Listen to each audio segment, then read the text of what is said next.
Hola amigos, bienvenidos a otra edición, a otro capítulo de los sábados culturales, que como les he dicho muchas veces, no tiene otro objeto que entretenerlo, divertirlo, despertar su curiosidad sobre otros temas que no sean los que vemos en la semana. Eso es todo. Y el tema de hoy que he titulado Pánico, como ustedes quizás ya han visto, y que incluso es un tema que puedo haber tocado en otros programas, pero yo insisto en algo, no porque he tocado un tema en algún momento significa que se me prohíbe tocarlo más, no asumo que todos han visto todos mis programas, eso es lo primero, y segundo, los temas, aunque sea exactamente el mismo tema, no lo desarrollo siempre igual. Por último, porque me olvido cómo lo desarrollé al principio, porque hay otras circunstancias, así es que no voy a dar excusas si alguien me dice, usted habló de esto en el programa X. Puede ser. Pánico. Y la razón por la cual se me ha ocurrido escribir mentalmente y hablarles sobre esto es porque hay un ámbito, hay un ambiente, no solo en nuestro país, sino que en todo el mundo, de no sé si pánico todavía, pero ya vamos a ver, de temor. La forma más suave del pánico en su inicio es la ansiedad y la angustia, porque estamos viviendo tiempos muy convulsos, tiempos que, como les he dicho ya en muchas oportunidades, preludian o ya están en el capítulo número 1 de una etapa de guerras y de conflictos en gran escala. No sabemos cómo van a terminar, en qué van a terminar, qué guerras se van a desatar realmente de todos los focos que hay en este momento. Y tampoco sabemos hasta dónde va a llegar. Sí sabemos una cosa, y lo hemos visto a lo largo de toda la historia humana y lo vemos en el presente, que las guerras siempre llegan más lejos de lo que se había pensado y calculado. Siempre las guerras parten con alguien creyendo que va a ganar, como creyó Putin, en 3 días, y ya va a cumplir 2 años en guerra con Ucrania. La Primera Guerra Mundial, todos los soldados de todos los bandos pensaban que a fines de año, la guerra partió en agosto, que en diciembre por ahí se acababa el asunto. Todas las guerras parecen más acotadas al principio, más dentro de los cálculos de lo que terminan siendo, porque las cosas interactúan y se desarrollan mucho más allá de los planes, de las visiones, de las previsiones, de las esperanzas de las partes. Entonces uno no sabe cómo va a terminar esto. Fíjense, vean lo que está pasando en Ucrania, para que les doy más ejemplos. Podría darles ejemplos de todas las guerras, porque todas han seguido el mismo patrón. Pero hay otros elementos que contribuyen a esta sensación de que todo se está balanceando, se está desplomando, los movimientos masivos de población a nivel de todo el planeta, que son un trauma para los que emigran, desde luego. Nadie emigra por gusto. Y es un trauma para los países que reciben estas masas crecientes, porque saben que en esas masas, como lo hemos visto en Chile, va a venir una cantidad de gente indeseable. No todos, una fracción, pero van a llegar, porque saben de todos modos que va a cambiar el modo de vida, desde la calle, el barrio, a la ciudad, al país, va a cambiar, y no necesariamente de la manera que nos gusta, en fin. Y luego hay otras situaciones menos conocidas porque son tratadas a un nivel, podríamos decirlo, restringido a los científicos, que tienen que ver con amenazas derivadas de situaciones que no tenemos control ninguno, como el comportamiento del sol, como aerolitos que pueden cualquier día caer sobre la Tierra y no hay manera de pararlo, o puede estallar el supervolcán que está en Estados Unidos y cómo se llama, no me acuerdo en este minuto. Pueden pasar muchas cosas y pasan, de hecho, en la historia humana han pasado, luego las olvidamos. Entonces, cuando se rompe, por así decirlo, el estado normal de cosas tal como estaban, dicho sea de paso, normalidad que incluye igual toda clase de trepidaciones, guerras, pero dentro de ciertos límites. Cuando pasa eso, viene una sensación de pánico en tono menor, a veces al principio, una sensación de angustia, y pánico ya en un nivel mayor, cuando las cosas empiezan ya a aparecer. Ahora, vamos a hacer algunas distinciones que creo que he hecho en algún programa, pero las vamos a hacer igual. ¿Qué es lo que diferencia el pánico del miedo, del terror? ¿Y de dónde viene esta palabra? Pánico es una palabra de origen griego, pánicos. No se escribe con las letras latinas, por supuesto, es otro alfabeto, no el griego.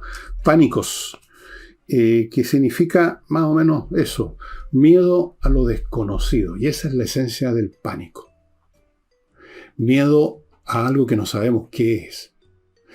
El miedo normal, el terror normal, es a algo específico. Cuando uno va a ver una película de terror, la parte del terror suele ser aquella en que aparece la criatura del otro mundo o el vampiro, lo que sea. El miedo y el terror es a algo. El pánico no se sabe a qué. Esa es la distancia que separa estos estados anímicos, y esa es la relación que tiene el pánico con la angustia, que como ustedes saben es un estado de temor difuso, de incomodidad que no tiene una causa concreta que el que la está sufriendo pueda determinar. Hay cuadros de angustia, ¿no es cierto? Hay cuadros de pánico también. Y usted le pregunta a la persona por qué está con pánico, qué es lo que teme, qué no saben. Es una sensación, es un miedo sin objeto al cual anclarse, lo cual lo hace mucho peor. Ahora, ¿qué es, si podemos buscar una forma de definir eso indefinible, qué es lo que es? ¿A qué podría referirse esa referencia que no tiene nombre, no tiene objeto preciso? Bueno,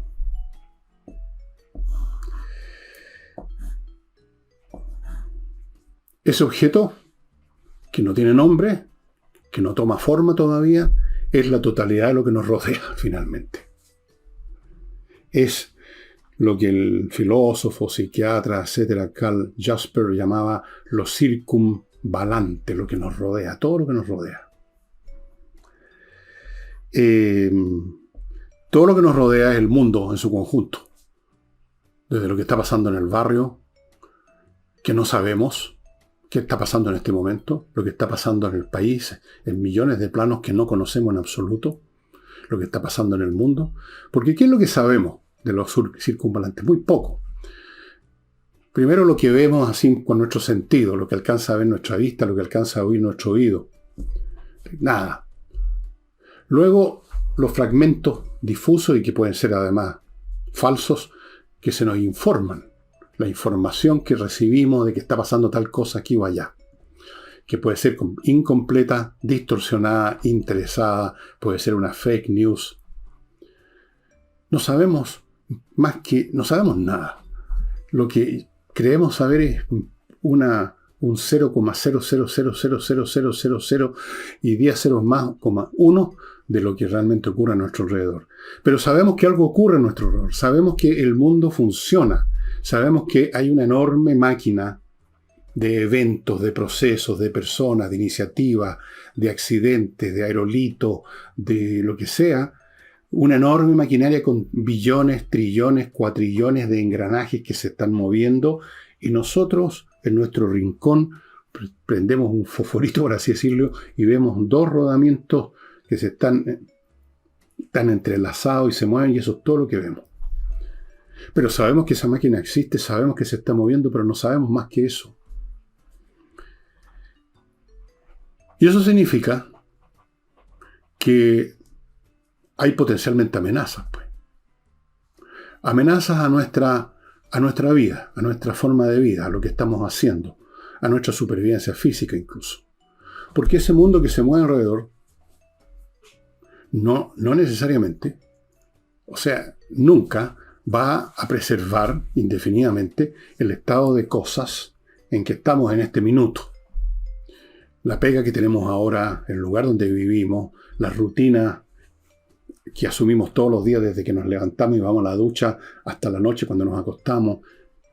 Todo eso, todo ese cuadro, toda esa rutina, es una fracción mínima del mundo y sabemos que alrededor de eso miles y millones y trillones de procesos están ocurriendo que en cualquier momento pueden destruir ese hábitat nuestro. Y por lo tanto, ese medio que nos rodea infinito es, por definición, amenazante. Puede en cualquier momento pasar algo. Con esto de amenazante me refiero a una amenaza que no tiene nombre, no tiene cara. No es la amenaza específica de alguien que nos amenaza con un revólver, sino que es esto de saber de que algo puede cambiar, o como dice la frase, no se sabe por dónde va a saltar la liebre. Y ahora tenemos tantas situaciones que se han hecho además notorias, como las que mencioné al principio, procesos a nivel planetario, societario, en nuestro barrio, los problemas que tiene nuestro país, la inseguridad. ¿Qué es la inseguridad? Sino el hecho de no estar seguro precisamente de que se van a mantener las cosas, que no nos van a robar, que no nos van a matar, o no le va a pasar eso a nuestros seres queridos. La inseguridad tiene que ver con esto en este plano, pero hay otros planos más, muchos más, que están emergiendo. Amenazas, vagas, difusas. Y uno lo nota esto a todo nivel. Yo creo que les mencioné ayer, en el programa de ayer, que yo leí un analista norteamericano, me parece que es norteamericano, que veía los distintos escenarios que podían llevar a Israel a usar sus armas nucleares, porque tiene como 90 armas nucleares, más o menos se calcula, nunca lo han hecho público, vive en la ambigüedad ese hecho, pero se sabe que tienen armas nucleares.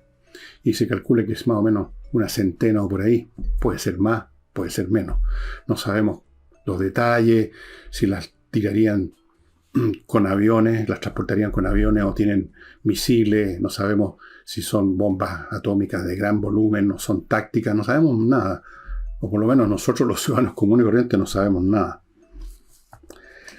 Pero ese comentarista, ese analista, uno entre muchos que ustedes pueden encontrar si entran a internet y se escapan, digamos, de las tonteritas que se ven acá en los medios de comunicación y se van a explorar lo que aparece en los medios internacionales y en millones de sitios manejados por comentaristas, analistas, youtubers, muchos de ellos como yo, pero youtubers que tienen más conocimiento o que están conectados con cosas que les permiten, digamos, dar informaciones sobre este tipo de cosas.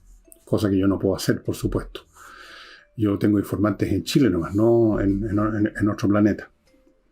Entonces, uno ve, uno siente, uno detecta por todas partes este clima de temor, este pánico que todavía no se desata, pero que se está acercando por lo que uno ve en la forma como estas cosas las comentan, la forma como se titulan en los medios, a veces exagerando, por supuesto a los periodistas les gusta exagerar porque eso da puntos, da rating, pero hay un fondo sustantivo y real de amenazas muy grandes que están creciendo. Ahora, esta situación de que estamos rodeados de una inmensidad de factores, de procesos de los cuales no solo no tenemos control, sino que no tenemos conocimiento, están vigentes en toda época, por supuesto. Solo que hay épocas como esta que vivimos en que uno está más alerta ante esa. Pero todos sabemos, por experiencias personales, por experiencias de terceros, que en los momentos incluso más tranquilos pasan las cosas más espantosas. ¿No es cierto?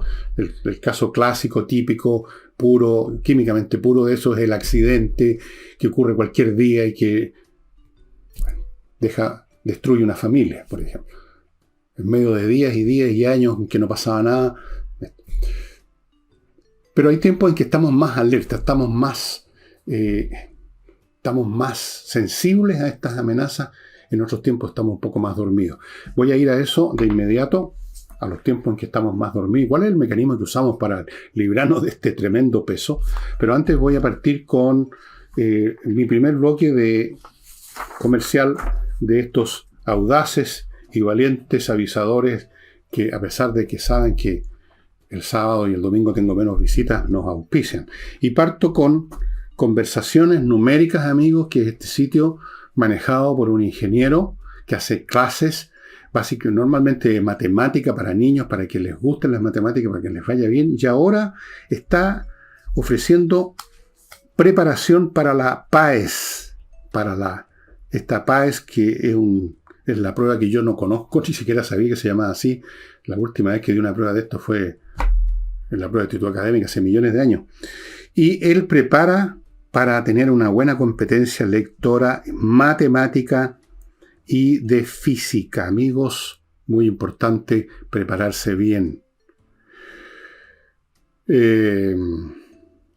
Conversaciones numéricas es realmente una iniciativa de este ingeniero muy interesante porque ha convertido un montón de chiquillos que tenían problemas con las matemáticas en amantes de las matemáticas o por lo menos en simpatizantes de las matemáticas, y eso les ha significado muy buenos resultados. Es fundamental la matemática. En el mundo moderno, sin matemática usted es un analfabeto literalmente. Tiene que tener un mínimo. Entonces esto también es bueno para los adultos, pero especialmente para los muchachos, para los niños. Continúo con Oxinova, este polvito que viene en un sobre, que usted lo mezcla con un poco de agua, en una cacerola, digamos, se convierte al cabo de una media hora, 45 minutos en un caldo con bacterias aeróbicas, y con eso usted destruye todos los malos olores. Allí donde usted lo echa, ya sea vertiendo una cantidad o vaporizando, se acaban los malos olores porque estas bacterias destruyen las que producen los malos olores. O sea, las que inician y llevan adelante el proceso de la descomposición orgánica. De ahí vienen los malos olores, que a veces no solo son malos olores, sino que son dañinos, son tóxicos. Ojo entonces, esta es una manera que va al meollo del asunto. No tapar los olores con otro olor, no destruir esa materia orgánica que está ahí en ese momento en la cañería, pero después llega otra y empieza todo de nuevo. Va a la raíz. Y termino este bloque con González y compañía, un bufete de abogados especializado en temas penales, solamente temas penales, son expertos, han ganado temas muy bullados, como se dice, no me gusta la palabra, pero en fin, que salieron en los medios de comunicación, un par de años atrás más o menos los ganaron, son excelentes, son como Perry Mason, ¿se acuerda de esa serie? Son de lo mejor para casos penales que son los más complicados para las personas. Usted está arriesgando su libertad. Así que si tiene algún lío por ahí que lo va a llevar o que ya lo está llevando a un tribunal y se le va a aplicar, se le está imputando algo, un pecadillo, digamos, que está contemplado en el Código Penal, póngase en contacto con González y compañía. Revista Mundo Bursátil los invita a suscribirse para que usted, si de vez en cuando siquiera va a la bolsa a invertir, sepa lo que está haciendo. Revista Bursátil es una revista que existe hace mucho tiempo.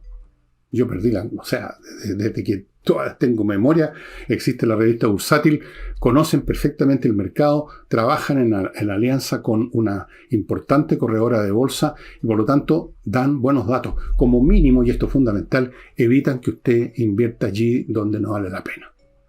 Eso es lo primero, no se meterse en la pata en los caballos. Y fuera de eso, por supuesto, hay consejos para inversiones en cosas que son prometedoras. Y continúo ahora con el programa. ¿Cómo es que logramos funcionar en medio de este mundo circunvalante que potencialmente está repleto de amenazas que de vez en cuando se producen?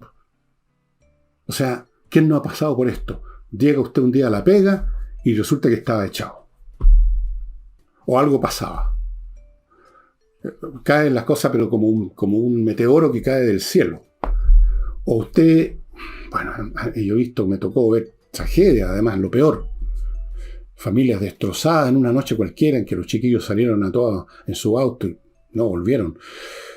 Está siempre la amenaza, algo va a pasar. ¿Cómo nos arreglamos para vivir así? ¿Cómo no quedamos aplastados como si hubiéramos descendido a 7 kilómetros a la profundidad del mar y nos chancan? ¿Cómo? Con el olvido. Eso es todo. El olvido es el método con que combatimos el pánico. Nos olvidamos de toda esta cuestión. Vivimos nomás. Nos limitamos, consciente o inconscientemente, a funcionar con eso que podemos ver, que podemos oír, y con la idea de que la rutina de ayer, hoy va a ser exactamente igual. Somos como un sonámbulo. Somos como un sonámbulo caminando al borde de un abismo por una cornisa, y si ese sonámbulo llega a despertar, se cae. Se sorprende donde está, pierde el equilibrio y se cae, ¿no es verdad? Ese sonámbulo funciona perfectamente porque no tiene idea de lo que está haciendo. Y nosotros nos movemos por la vida en gran medida como sonámbulos. Realmente, como sonámbulos.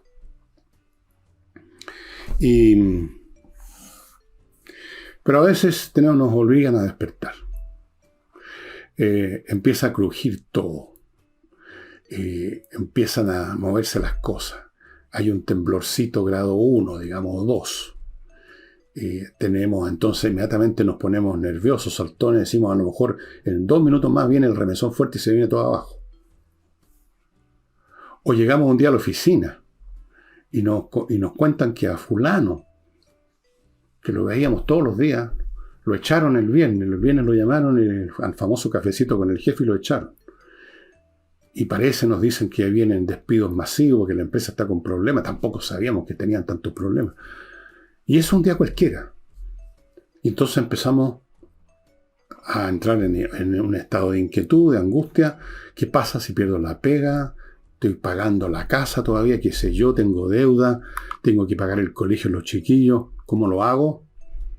Y empiezan incluso algunos a entrar en pánico con esto. Porque todo se empieza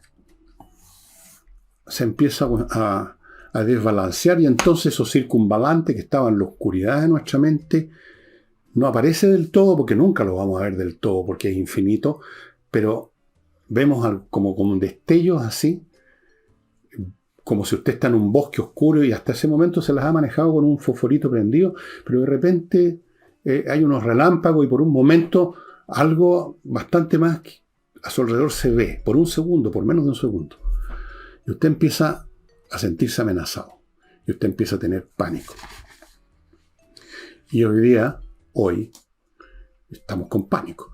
Yo les voy a contar algo personal. No llegué al pánico, pero llegué un poquito a la angustia, diría yo.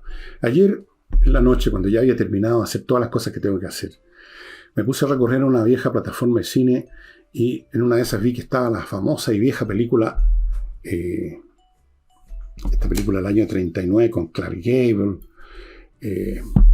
Lo que el viento se llevó. Ustedes quizás la han visto, de vez en cuando la ponen de nuevo en la televisión. Yo no sé si ponen películas ya en la televisión, pero en fin. Y dije, bueno, voy a ver cómo era esta cuestión.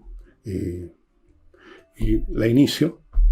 Y antes que empiece la película, empiezan a aparecer unas pantallas negras con un texto largo rato, donde los productores o los que pusieron esta película en esa plataforma, dando excusas por la manera como en esta película, filmada en el año 38, se ve el tema de los negros y de la esclavitud, y ahora es una lástima y qué terrible, qué sé yo, dando excusas por poner una película del año 39, donde por supuesto toda la acción transcurre en una hacienda algodonera donde hay esclavos. Eso era un hecho histórico, pero parece que hay gente que no aguanta los hechos históricos y se molesta que aparezcan en un libro o en una película, y entonces los productores tienen miedo que, aunque sea uno entre 10.000, va a ser tan imbécil que va a reclamar y va a armar un tremendo cuento por cómo es posible que hayan mostrado esta película racista. Bueno, entonces se asustan los productores, se asustan los ejecutivos y ponen esta cuestión. Y yo me angustié porque dije, ¿dónde termina esto? De estas censuras previas, de dar excusas por todo. Porque esto lo estamos viendo cada momento. Alguien dice algo, en vez de decir persona de color, dice negro, y hay que dar excusa, porque alguien se molestó y aparece un grupo y le hacen una funa. Y entonces uno calcula cómo va a ser esto en unos años más, si es que esto no desaparece donde debiera desaparecer, en la nada de la estupidez humana. Porque es una estupidez, pues, sentirse herido, porque hace 100 años, hace 200, hace 500 pasaron cosas, tales o cuales cosas que ahora nos parecen malas, que ahora nos parecen horribles. Bueno, pero pasaron. ¿Por qué no las podemos ver, no las podemos contar, no las podemos hacer una película? No hay que verlas. Es prohibido verlas. O pongan 20.000, o corten, censuren, hasta en monos animados. Eso me produjo una sensación de angustia, porque dije, no por tanto por mí, porque yo, ¿cuánto me queda de vida? Por mis hijos, por mis nietos, ¿qué clase de mundo van a vivir? Y eso es una amenaza nomás, porque no está concreto todavía. Es una crujidera. Esa película, con ese texto, dando excusas, perdonen, pero esto se filmó hace tantos años, pero en fin, pero qué lástima, qué pena. Bueno, eso es una crujidera que solo es un destello de todo lo que puede venir y que ya está viniendo en los discursos políticamente correctos, en la manera como uno tiene que hablar, la manera como uno tiene que tratar a tales o cuales personas, que uno tiene que andar en puntapié. Y eso es solo el principio. ¿A qué podemos llegar? Pensé. Y eso es lo circunvalante. Son procesos que yo desconozco hasta dónde van a llegar. Son amenazas que yo desconozco qué rostro específico van a tener, pongamos, en 5 años más. Y a lo mejor en 5 años más yo probablemente voy a estar bajo tierra. Pero no mis hijas y no mis nietos. Y si estoy todavía respirando, no me va a gustar. Y quizás qué cosas más en ese momento voy a ver para los próximos 5 años. Entonces hay crujidera. Y luego está esto que vimos al principio, que es, digamos, más brutal que estas amenazas de guerras, que significarían que el día de mañana se produce una crisis catastrófica económica, se paraliza todo el comercio mundial, se derrumban las finanzas, la plata que uno puede tener guardada se hace sal y agua, se desvanece y uno se queda con lo que tiene en la despensa en la cocina. ¿Quién no ha pensado en eso? ¿Por qué pensamos eso ahora y no lo pensamos hace 10 años? Porque hace 10 años no existían esas crujideras. Las amenazas podían estar. Las situaciones, las crisis, como que de repente hubo como esa famosa crisis de la propiedad inmobiliaria, si no se acuerdan ustedes, la crisis del año, creo que el 2008, fue una crisis financiera, pero nadie la esperaba. Hasta un día antes, hasta una hora antes habíamos vivido en paz. Ahora no. Hay crujideras brutales por doquier. Ahora, otra manera que uno tiene de combatir y estoy hablando, pensando en todos nosotros, todos los seres humanos, esta amenaza perpetua de esto que nos rodea inmenso, que está repleto de potenciales amenazas que pueden destruir de golpe o por pasos sucesivos, depende del proceso, nuestro modo de vida, nuestra vida incluso. Hay otra forma de combatirla que uno la ve en la filosofía, en mucha literatura, en muchas conductas del día a día, y es algo que voy a mencionarles apenas despache el segundo bloque, amigos, de mi cartilla publicitaria. Kaizen Automotriz, un garage que repara vehículos, por supuesto, pero que además tiene un enfoque muy particular con la mantención preventiva. Como se lo he dicho muchas veces, hay que hacer mantención preventiva con los autos tal como usted hace mantención preventiva de su cuerpo yendo una vez al año, cada 2 años, a un centro médico que lo revisen por completo. ¿No es así? Y en el caso de los autos, de cualquier vehículo, el problema es que la pana muchas veces se produce, siempre, se produce de repente, sin aviso. Al revés de una enfermedad que uno la ve venir, la empieza a sentir. Usted se queda sin batería de golpe. Usted se le jodieron las bujías y el auto ya no hay encendido y el auto no anda. O cualquier cosa. Y usted queda botado. Y la pana se produce ahí donde usted está moviéndose, no en su casa. Kaizen se hace cargo de este problema, amigo. Lleve su vehículo, que aunque a usted le parezca que está impeque, sobre todo ahora si va a viajar para las vacaciones, para que se lo vean con toda la tecnología muy especial que tienen. Ellos no son como estos garajes que dice, sí, le vamos a echar una mirada y lo que hacen es meter esa varilla para ver si hay aceite y luego revisan el nivel de agua, cosas que puede hacer uno, 2 o 3 cuestiones más. No, la revisión es mucho más exhaustiva, mucho más tecnológica, digamos. Sigo con Climo, amigos, la empresa de climatización que instala los mejores equipos, primera cosa, para todo el año, refrescan en verano, dan calorcito en invierno, etc. Filtran el aire, están conectados a internet, funcionan con electricidad, gastan muy poco, son silenciosos, como ustedes pueden ver, no se siente nada, y aquí está funcionando uno. Nada. Amigos, los mejores dispositivos. Segundo, ellos lo instalan con una garantía de 5 años. La instalación tiene una garantía de 5 años. Tercero, la instalación es rápida. Hay otras empresas que instalan equipos que no son los de Kaizen y se demoran desde el momento que usted hizo la operación, que compró, que ordenó el equipo, hasta que se lo instalan, puede pasar 2 meses. Y continúo con Fundo Las Cumbres, una oportunidad de irse realmente a vivir a otro mundo. El Fundo Las Cumbres es el nombre que le dieron a un proyecto inmobiliario que está cerca de la playa Clinichec, que a su vez está cerca, como a 10-15 minutos en auto, de Puerto Varas. Pero hasta ahí nomás, esos 10 minutos en el fondo es como la eternidad, porque una vez que usted sale y en esos 10 minutos llega, está en otro mundo. Esta es un proyecto inmobiliario, un proyecto ¿sí? Que tienen hasta la siguiente particularidad. Las parcelas están en medio de un bosque, como usted puede ver en la foto a mi derecha, en el afiche. Eso es otra cosa. Esto es, o sea, usted no tiene que plantar y esperar que sus nietos vean los árboles. Usted va a estar ahí en medio ya de un bosque, algo maravilloso, algo precioso. Lo tienen en playa, en el Fundo de Las Cumbres. Ahí hay un QR, tómelo con su celular y ahí va a llegar a un sitio donde va a poder escuchar opiniones de gente que ya vive ahí, etc. Y termino con Gigena, la academia de música que enseña guitarra, saxofón, contrabajo, piano, otros teclados como los órganos electrónicos, batería, canto, flauta traversa, flauta dulce, etc. online, lo cual lo hace cómodo y efectivo. Las clases en que uno está solo frente al profesor que está en la pantalla son mucho más efectivas que estar en una sala con otras 20 personas. Fuera de eso, amigos, Gigena le ofrece la oportunidad de una clase demo completamente gratuita y la clase completa, como si usted la hubiera contratado. Ahí usted va a poder ver si le gusta, si no le gusta, y le va a gustar. Se lo puedo asegurar. La música, bueno, ¿qué les digo yo? Y ahora, amigos, continúo. Otra forma que ha encontrado la humanidad y todos nosotros en formas distintas para imaginarnos, porque esto es imaginación, un mundo donde al fin podemos respirar sin esta amenaza oscura y ciega que nos rodea, es la construcción de utopías. Si ustedes examinan los proyectos utópicos, los libros, el famoso libro que se llamó Utopía, utopía significa una palabra griega que significa un lugar que no está en ninguna parte. Utopos. Es eso, esa es la expresión original.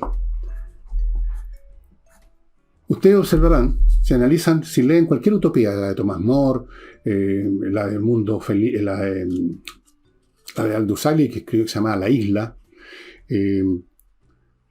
las utopías tienen la República de Platón. Platón, en su libro La República, plantea cómo él ve una polis perfecta. O sea, ahí tiene su propia utopía. ¿Cuál es el factor común de todas las utopías? El factor común de todas las utopías, fuera de que, por supuesto, se pintan las cosas muy bien, pero hay una cuestión más radical todavía que eso. No hay tiempo. El tiempo está congelado. No cambia nada. Todo el esquema de Platón, por ejemplo, en La República, tiene como objeto que no haya cambios. Que se reproduzca infinitamente el esquema, donde todos están en su lugar perfectamente acomodados, cada cual sabe lo que tiene que hacer, cada cual hace lo que debe, lo que puede, hasta el fin de los tiempos. O sea, el fin de los tiempos parte con la República. Y no hay tiempo. Nada se mueve. Eso significa que no hay tiempo. Esa es la cuestión. El tiempo en el fondo tiene que ver con el movimiento, con los procesos, las cosas se mueven, por lo tanto las cosas cambian. Por lo tanto, se hacen amenazantes. Por lo tanto, este mundo que hemos construido se puede derrumbar. En el capítulo final, por ejemplo, esta utopía llamada La Isla de Aldous Huxley, que yo les recomiendo, empieza a moverse ese esquema que pinta en la isla, un mundo donde impera el pensamiento, la meditación, cuando aparece un cabrito leso que se ha comprado una motoneta. Y ya empieza a meter eso ahí. Entonces ahí se adivina que viene otra generación de idiotas con la motoneta y que se acabó ese mundo pacífico, tranquilo y de meditación. Las utopías congelan el tiempo. Es indispensable. Una utopía no puede tener tiempo. Una utopía es un proyecto congelado para siempre, jamás. Nada se mueve para que nada cambie. Porque esa es la amenaza, el cambio. Los procesos que están permanentemente operando, incluso en nuestra vida diaria, nuestras vidas como organismos físicos, cada día que pasa se están produciendo procesos en nuestros cuerpos que están llevándonos a la madurez, luego, como yo lo tengo bien claro, a la vejez, y luego empiezan a hacerse más graves, y ya resulta no solamente que a uno se le pone el pelo blanco, sino que empieza a tener problemas en los pies, en las piernas, o cosas más graves, y cada vez peor. En eso consiste el envejecer. ¿Y eso qué es? Transformaciones, procesos. La química, la física, la biología de nuestros cuerpos está en un proceso constante, está todo cambiando durante largo tiempo, no se nota cuando uno es niño, cuando uno es joven, pasa el tiempo y uno está igual, pero empieza a cambiar, empieza a manifestarse. Algunos cambios nos parecen fantásticos, como nos pasa a los niños cuando nos convertimos en jóvenes mayores, nos parece estupendo ese cambio. Después ya no nos parece tan estupendo. Y en todo orden de cosas sentimos, con toda razón, que el tiempo es el enemigo, es la amenaza. Porque el tiempo, como decía el viejo poeta romano Ovidio, en una obra que no por casualidad se llamaba Metamorfosis, el tiempo, lo voy a decir en latín que suena muy bonito, tempus edax rerum, que significa el tiempo lo carcome, lo corroe, lo devora, sería más exacto, lo devora todo, todas las cosas, rerum, todas las cosas. Todo lo devora. Y nos devora a nosotros. Devora nuestro modo de vida. Devora nuestros planes. Devora el estado de cosas en que estamos viviendo en un momento dado. Decimos, que estamos bien, qué rico, estamos contentos, no me había dado cuenta de lo bien que estamos, pero hay procesos que están ocurriendo, que algunos los vemos y otros, la mayoría no los vemos. Los circunvalantes. Pero ansiamos congelar el tiempo. Ansiamos que haya un momento en que ya no haya más momentos. Y ahí viene esto del final feliz en las películas, por lo menos las películas que se hacían antes, ahora no es así, no es tan así. El final feliz. La niña y el galán se dan un beso y sale la frase the end. Fin. Qué rico. Y todos quedamos con una sonrisa así en el cine. Terminó bien, o en una novela. Pero no terminó en realidad lo que terminó en la película. Pero ¿qué pasó después? Hay un escritor japonés muy original, si no me equivoco, que escribió unos cuentos, no me acuerdo exactamente el título, porque entre otras cosas, cuando uno envejece empieza a perder las memorias, que consistían en decir qué pasó después del final. Entonces agarraba un final de otras historias y las desarrollaba. O sea, el final no era final realmente. Cuando vemos al niño y al joven, el jovencito y a la niña, dándose el beso en la película, si la película siguiera, se casan. Después a la semana tienen problemas. A los 5 años están agarrándose a los puñetes. Después hubo una tragedia. Uno de los hijos le salió, digamos, drogadicto. Entonces, ¿cuál era el final feliz? No hay un final feliz. Creo que les conté esa historia de chino que cuando le decían que buena suerte, tal cosa, decía, ¿cómo sabes que buena suerte? O qué mala suerte, ¿cómo sabes que es mala suerte? Si las cosas continúan. Así que los finales felices son felices porque son final. Esa es la cuestión básica. Es un final. Claro. Hay muy pocas películas y muy pocas historias donde el final no es feliz. Son rarísimas. Son rarísimas. La gente no quiere ver cosas tristes. Por buena que sea la película, les queda con mal gusto y no la vende por segunda vez. No. Entonces, piensen ahora, si ustedes son creyentes en la otra vida, ¿qué es lo que es el paraíso que promete la religión cristiana a sus fieles? Que se hayan portado bien, por supuesto. ¿En qué consiste? En la eternidad. Una eternidad. Vamos a vivir para siempre, muy bien, no sé qué cosas gratas hay en el cielo, no tengo idea, no he ido todavía. Después les cuento. Pero hay una cosa que es clara, es eterno. ¿Y qué significa eternidad? Que no hay tiempo. El tiempo es por definición un proceso finito, parte y termina. Las cosas parten y se inician y terminan en la desintegración o lo que sea. La eternidad es equivalente a decir no hay tiempo. El paraíso no tiene tiempo. El final feliz no tiene tiempo. Ahí quedaron el galán y la niña dándose un beso para siempre jamás porque se cortó la película y se acabó. Cayó el telón. Por lo tanto, no hay más tiempo. No pasó nada más. Hasta ahí llegó el celuloide.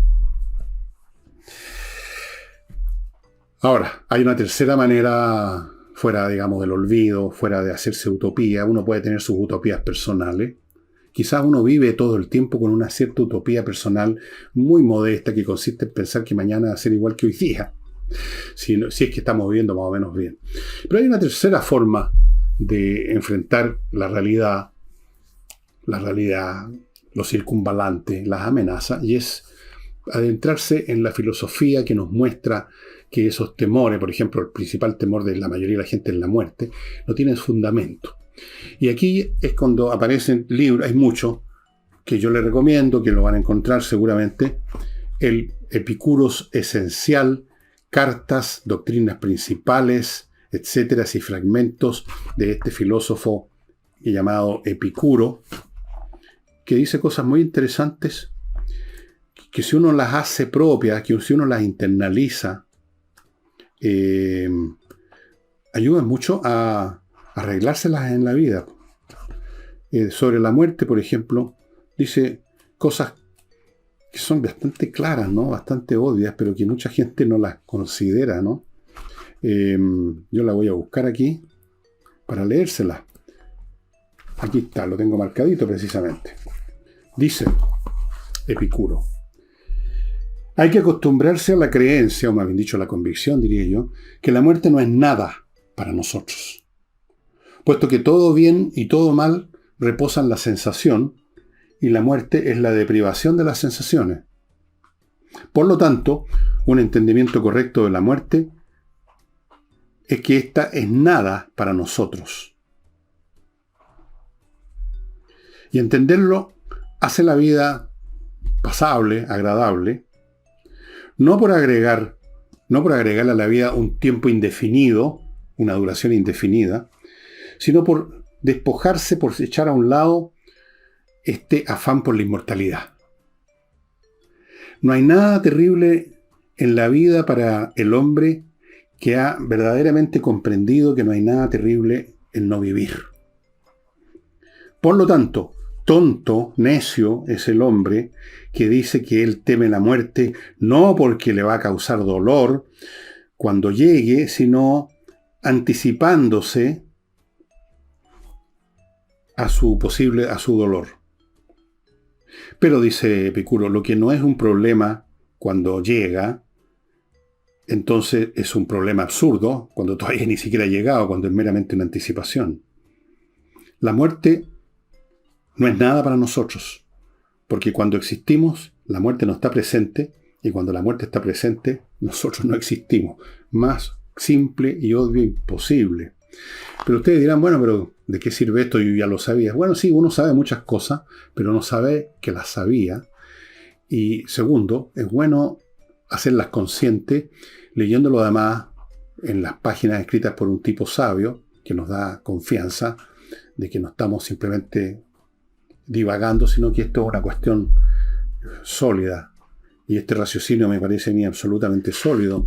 Yo, como soy un hombre mayor, que me estoy acercando evidentemente a la muerte, lo he pensado mucho, lo he pensado desde hace mucho tiempo, porque he leído filosofía de cabro chico, y realmente he llegado a la convicción total, y no es meramente una especie de cuento que uno se cuenta para mirar por otro lado, de que la muerte no es nada, de que da lo mismo, de que quizás uno se reencarna, pero también da lo mismo, porque ya no es el que es ahora y no sabe nada de lo que fue antes, por lo tanto es lo mismo. Y si uno se reencarna también es lo mismo, porque uno no sabe, uno no está en ninguna parte. ¿Y cuál es el problema con eso? Antes de nacer no estábamos en ninguna parte. Al morir, nosotros, el individuo singular que somos ahora, no va a estar en ninguna parte. Y si somos otro, si nos hemos encarnado, reencarnado, somos otro, por lo tanto da lo mismo, el anterior igual desapareció. Es lo mismo, es exactamente igual, estimados amigos. No hay ningún problema. Y eso, cuando uno destruye ese miedo que es que yo creo el principal de la mayoría de los seres humanos,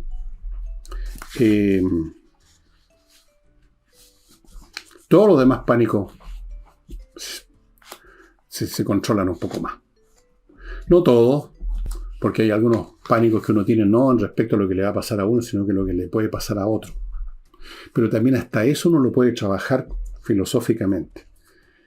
Por ejemplo, hay un tratado de Cicerón, de Séneca y otros filósofos de la antigüedad en lo que toca a la muerte de un familiar, el dolor por la muerte de un familiar,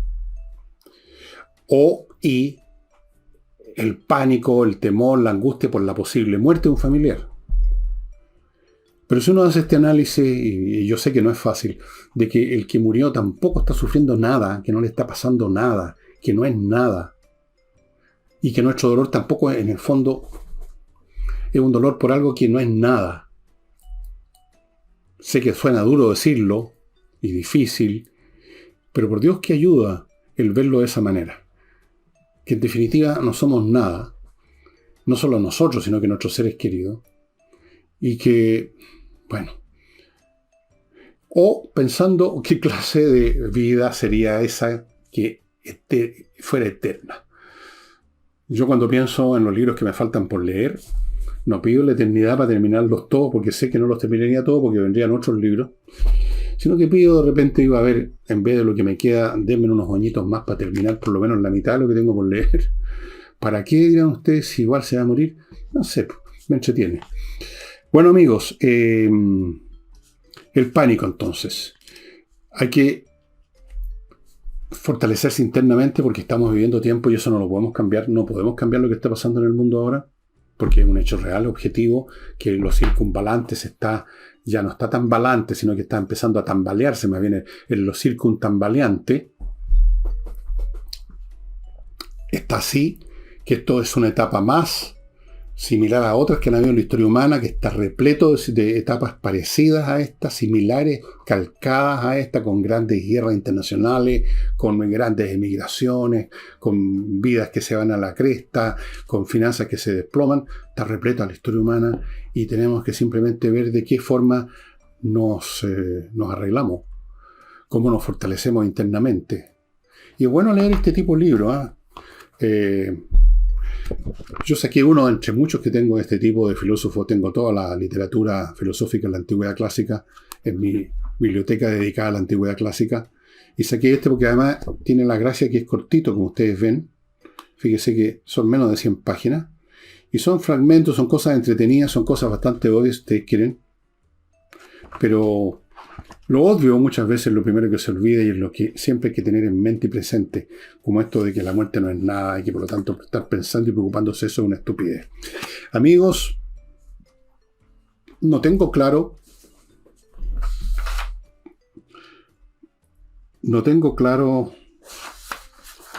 qué voy a hacer mañana de programa, qué personaje. No sé si va a ser un personaje chileno. Ya hicimos uno con Salvador Allende. Hicimos uno con ¿qué otro personaje chileno hicimos? Con Arturo Alessandri. Hicimos, bueno, ¿qué otros más hemos hecho? Winston Churchill.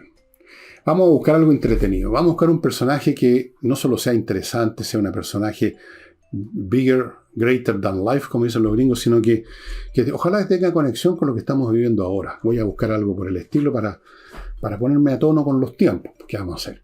Y eso sería todo, estimado amigo. Muchas gracias por estarnos visitando. Y aquellos que no les gusten las cosas que yo digo, que las encuentran penca y mala, no se gasten escribiendo comentarios. Vale, nos vemos mañana. Chao, chao.